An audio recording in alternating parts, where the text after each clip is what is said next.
Hey everyone, Wolf Lord Rho here. Today we are taking a look at Guilliman's feelings towards the Ecclesiarchy, the Church of the Imperium, and his regrets towards a certain brother. Spoiler warning to begin, the events we are discussing today are from the Warhammer 40,000 novel Dark Imperium Plague War, and I really recommend you read the novel for yourself first, because that's the best way to enjoy the lore for yourself. Not only that, but we help to support the great Games Workshop and Black Library, because without them, we don't have this fantastic lore that we all love. But with that said, let's just jump straight in.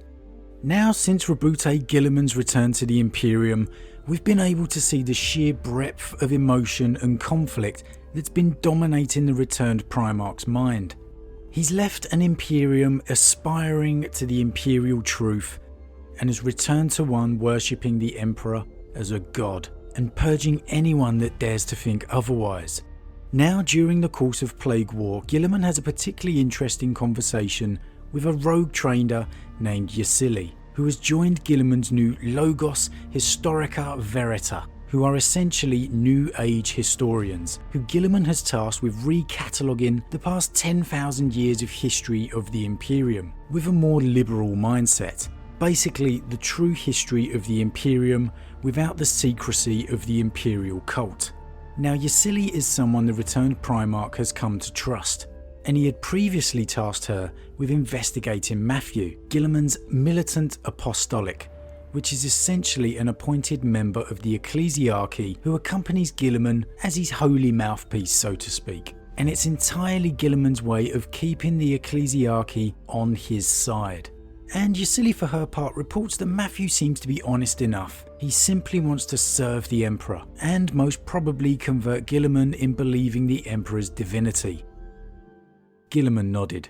They all want to convert me, these priests. In that there is a risk. If I am too dismissive of his beliefs, there is a danger he may turn on me. Really? It would not be the first religion to tear down its so-called saviour. May I ask something? I have already granted you permission to be impertinent, Yasili. Speak. Why him, she asked. Why not someone more pliable? I need some way of reaching out to the common folk, speaking with them in a way they understand, said Guilliman. My last militant apostolic was too much a creature of the establishment. Matthew is fresher, more honest, and he understands the suffering of ordinary men. He is not apart from them. I also know he is that way because he is more devout and fanatical. I understand the risk. Won't people transfer their religious devotion to him rather than you, my lord? That is what I want. I dislike being venerated. I tread a very delicate path. I cannot deny the Emperor's divinity. It is too far embedded into the rotting edifice the Imperium has become. To deny it would provoke war. Individuals with your views are few and far between. So it's crystal clear here, Guilliman is very aware that war with the Ecclesiarchy is a very real possibility should he outright denounce them.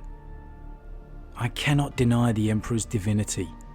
It is too far embedded into the rotting edifice the Imperium has become. To deny it would provoke war. It doesn't matter that he is a living, breathing Primarch, a creation of the very being they worship.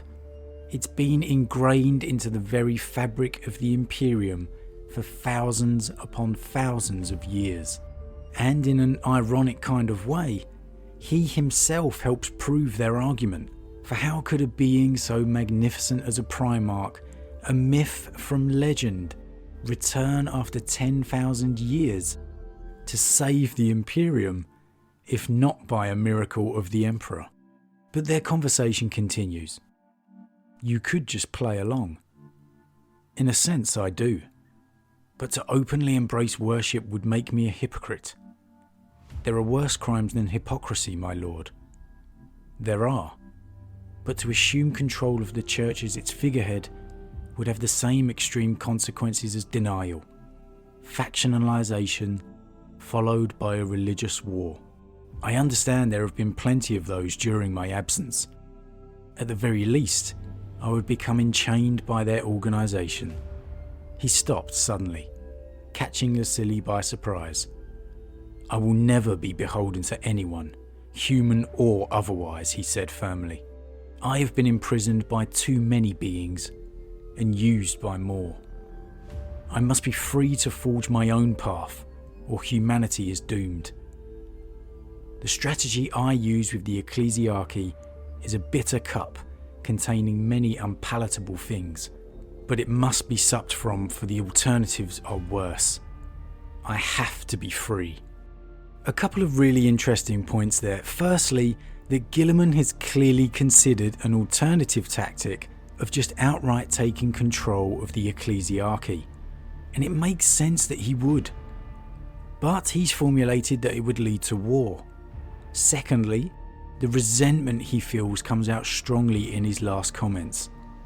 I have been imprisoned by too many beings and used by more.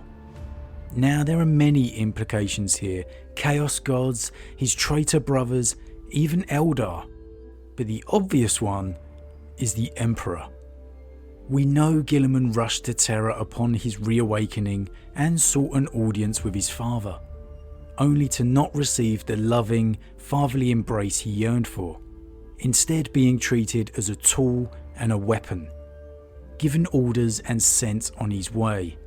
And for any faults you may wish to throw at Guilliman, you can't blame him for being hurt by this, because as we've seen many times now, the Primarch's biggest strength and greatest flaw is that they're human. We would all feel hurt at this kind of reunion with our family. It comes across strongly in Guilliman's words that it's not necessarily for the Emperor he is fighting, but for humanity. Their conversation continues, covering how he defied the Eldar and learnt to remove his armour, how his body overcame the toxins left in him from his brother Fulgrim's sword, and just how adamant Guilliman is in that he will not die, that he refuses because the Imperium needs him. Lucilli simply replies with, "Well, you have nothing to fear from Matthew then." And there's a great line in response from Guilliman. Maybe that is true. I do, however, fear the church.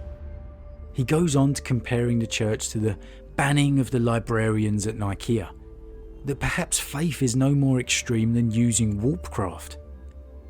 And then his thoughts turn to his brother Lorgar. Sometimes I do not know what to think. I can see the strategic value, in fact the necessity of the Imperial cult, but I do not understand it. I do not think I ever will.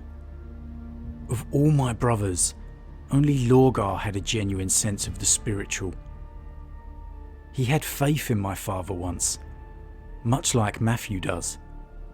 He was censured for that belief, and now a version of his religion is an indispensable part of the apparatus of state. The irony of that is so black I can only laugh at it. It was Lorgar who fell first, not Horus. How true those words are. Lorgar well and truly had the last laugh upon the Imperium. And it has to be said, as much as we all want a Fulgrim return for the next Chaos Primarch, the storytelling possibilities for a Lorgar return are much more interesting. The Primarch who truly founded the Imperial cult. Man, that would be a great reunion between him and Roboute. Just think the effect that Lorgar could have on the Imperium as it currently stands. How easy would it be for him to sway some of the more fanatical members of the Imperial cult, especially when they find out it was founded on a book he wrote. But Guilliman then continues on. I shall tell you something none now know. The Emperor ordered that Lorgar, who was called Aurelian, desist in his worship of him. He did not.